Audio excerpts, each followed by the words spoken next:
এই যে ইলেকশন আহিলে আমার মদর দাম তো 20 টাকা 30 টাকা কিয় বাড়ে? আচ্ছা মটর বাড়িছে নেকি? মটর গম নাপাওঁ কাৰণ এইটো মটৰ খোৱা নাইতো। নহয় খুব আপোনালোকৰ চৰকাৰ আপোনালোকেহে জানে কিয় দাম বাঢ়িছে, কিয় কাৰণে দাম বাঢ়ে। ঠিক আছে, মই এইটো এক্সাইজ মন্ত্ৰী পৰিমল চৌধুৰীক সুধি পেলাই জনাম।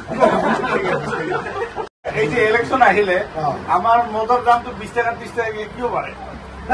আচ্ছা মটৰ বাঢ়িছে নেকি? মটৰ গম নাপাওঁ কাৰণ এইটো মটৰ খোৱা নাইতো।